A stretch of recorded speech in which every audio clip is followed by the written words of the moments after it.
Doctor کے پاس اگر آپ چلے جاؤ نا اور اس سے بولو کہ جو نسخہ مجھے لکھ کے دیں گے آپ میری بیماری کا، تو اس کے دلائل اور کتاب کے حوالے بھی ہونے چاہیے. ڈاکٹر صاحب بخار بہت تیز ہو رہا ہے، علاج کیا ہے؟ ڈاکٹر نے کہا یہ والا انجیکشن. آپ نے کہا یہ والا انجیکشن میڈیکل کی کون سی کتاب میں لکھا ہوا ہے؟ ڈاکٹر صاحب حوالہ چاہیے. میں بغیر دلیل کے ٹیکے نہیں لگاتا. میں بغیر دلیل کے اپنے ٹیکے نہیں لگواتا، ورنہ آپ دائرہ اسلام سے خارج. مقلد نہیں ہوں، اندھا نہیں ہوں میں، اندھا. جو ڈاکٹر جو اٹھا کے میرے کولوں میں گھسیڑ دے میں گھسوا لوں، ایسا تھوڑی ہوتا ہے.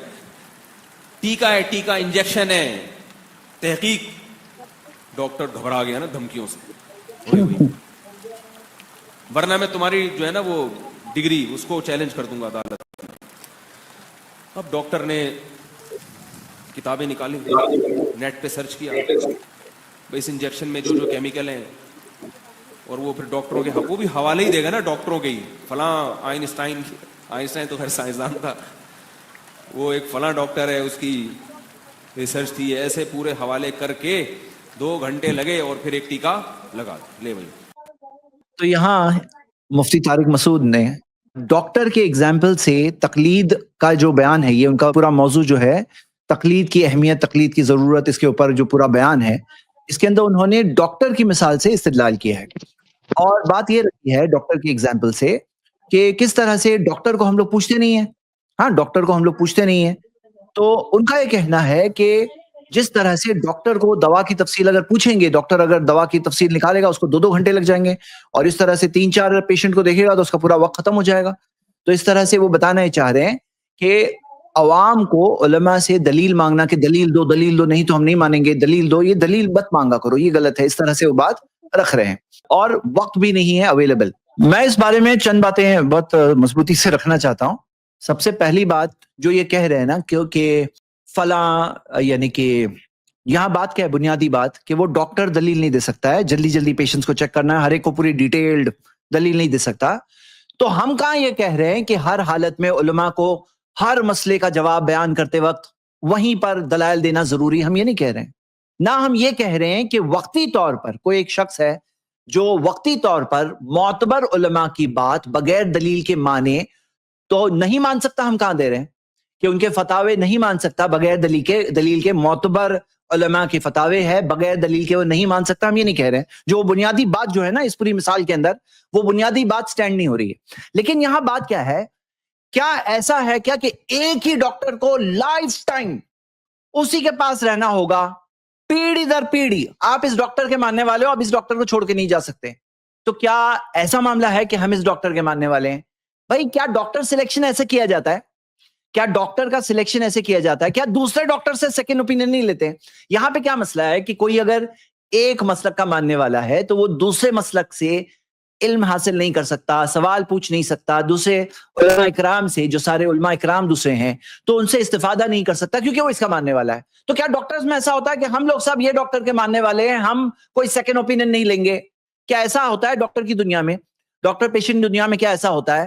کیا کسی بیماری کے لیے کوئی ایک جنرل ڈاکٹر کے پاس جا رہا ہے اور جنرل ڈاکٹر سے کوئی اسپیشلسٹ کے پاس نہیں جا سکتا ہے؟ کیا کوئی نئی ٹیکنالوجی آئے تو اس سے فائدہ نہیں اٹھا سکتا کہ ہاں یہ نئی ٹیکنالوجی آئی ہے، یہ نئی چیز آئی ہے؟ اور یہاں پر یہ جو بات بول رہے ہیں نا، جو انہوں نے بات کہی ہے کہ ڈاکٹر سے کیا دلیل مانگیں گے، ہم بغیر دلیل کے نہیں مانتے. پتا ہے آپ کو میڈیکل فیلڈ کی دلیل کیا ہوتی ہے؟ میڈیکل پروفیشن کے اندر دلیل کیا ہوتی ہے؟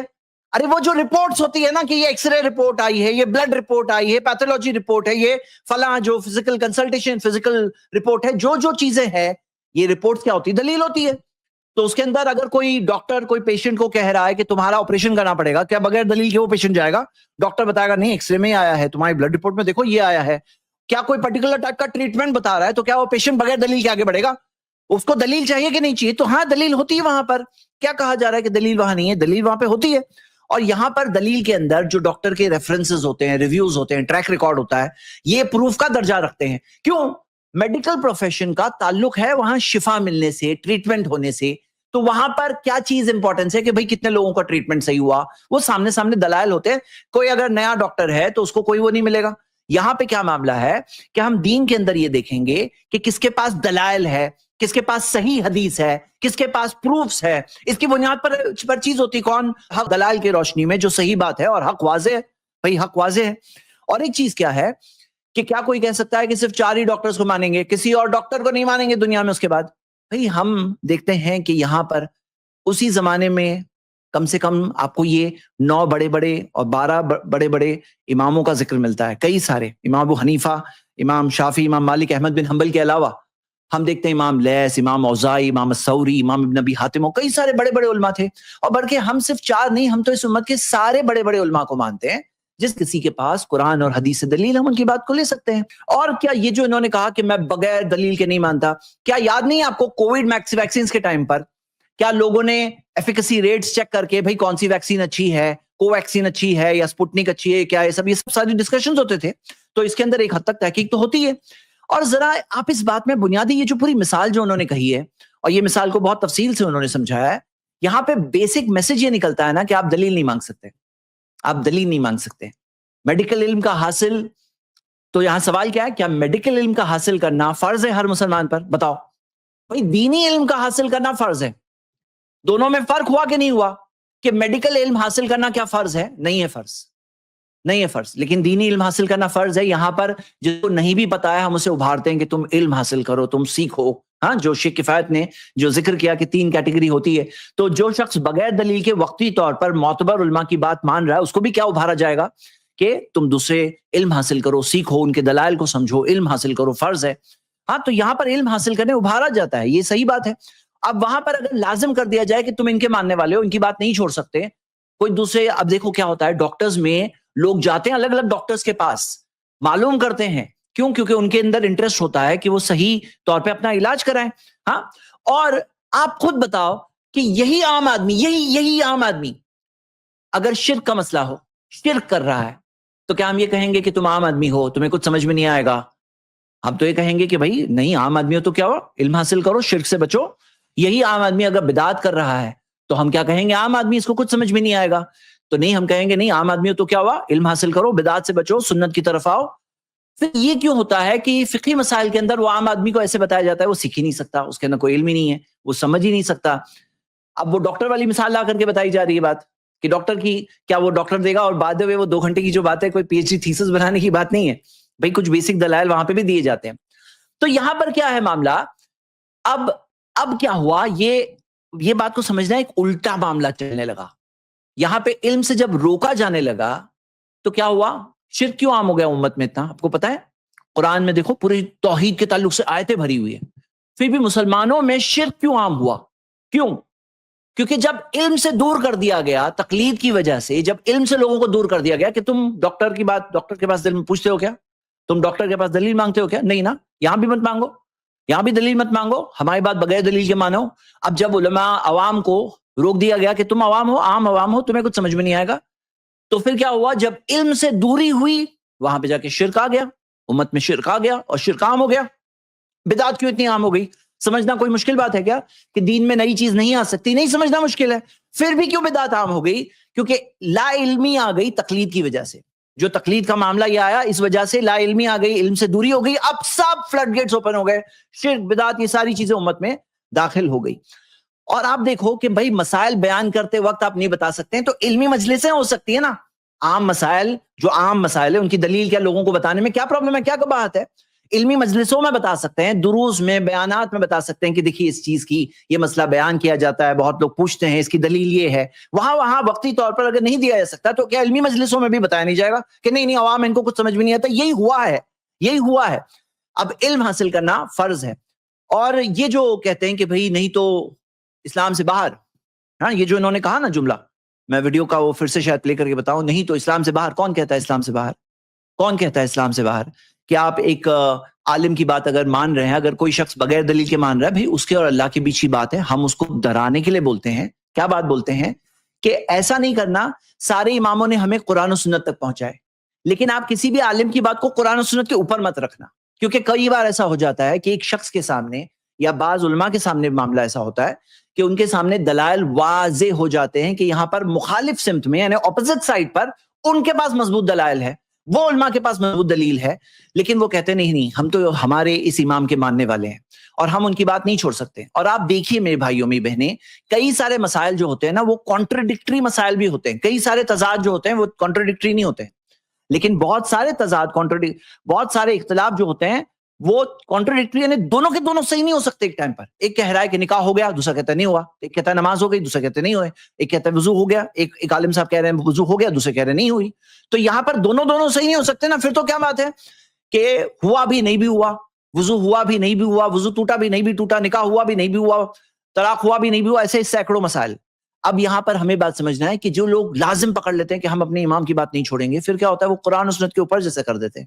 اب یہاں جا کے بات آتی ہے کہ اتخذوا احبارهم ورهبانهم اربابا من دون اللہ، کہ جو یہود و نصارہ کے بارے میں بات ہے کہ انہوں نے اپنے پادریوں کو، اپنے عالموں کو، درویشوں کو رب بنا دیا. کیسے رب بنا دیا؟ نبی صلی اللہ علیہ وسلم نے بتایا کہ جب وہ حلال کرتے کسی چیز کو تو وہ حلال سمجھتے، اور جب وہ لوگ ان کے علماء کوئی چیز کو حرام سمجھتے تو حرام قرار دیتے. یعنی کہ ان کا کنیکشن ان کی کتابوں سے نہیں تھا. آج بھی ہم لوگ دیکھ سکتے ہیں کرسچینٹی میں حلال حرام ہے کہ ایک سے زیادہ شادی کی جائے، جبکہ کرسچن بائبل کے اندر بہت ساری مثالیں ہیں، ایک سے زیادہ شادی کرنے والوں کی بہت ساری مثالیں ہیں. اب یہاں معاملہ کیا ہے؟ یہاں بنیادی بات یہ ہے کہ ان کا ڈسکنیکشن ہو گیا ہے. ان کے علماء، ان کے پادری، ان کے رہبان، یہ لوگ ہیں جو ان کی شریعت کو بناتے ہیں، ان کے لیے حلال و حرام کو بناتے ہیں. لیکن ہمارے یہاں ہمارے علماء اکرام نہیں بناتے، علماء اکرام پہنچاتے ہیں. یہاں پہ دینے والا حلال و حرام اللہ تعالیٰ ہے. تو یہ چیز ڈرانے کے لیے بات ہے. لیکن یہاں پہ یہ جو بات سامنے رکھی گئی بنیادی بات وہ یہ ہے کہ ہمیں سمجھنا یہ ہے کہ جو اس طرح سے ان مثالوں کے ذریعے لوگوں کو دلائل سے، تحقیق سے دور کیا جاتا ہے، یہ ہے اصل میں بہت بڑا پرابلم. جی شیخ سرفراز بھی ہے یہاں، آپ اس میں کچھ ایڈ کرنا چاہیں گے؟ جی. تو کیا وہ پھر بھی بولے گا نہیں میں آیورویدک سے جڑا رہوں گا چاہے میرے کینسر کا علاج ہو یا نہ ہو؟ نہیں، وہ جائے گا ایلوپیتھی کے ڈاکٹر کے پاس جائے گا. اگر ایلوپیتھی سے مایوس ہو گیا، اس کو پتا ہے کہ میری بیماری کا علاج ایلوپیتھی میں نہیں ہے تو ہومیوپیتھی والے کے پاس جاتا ہے.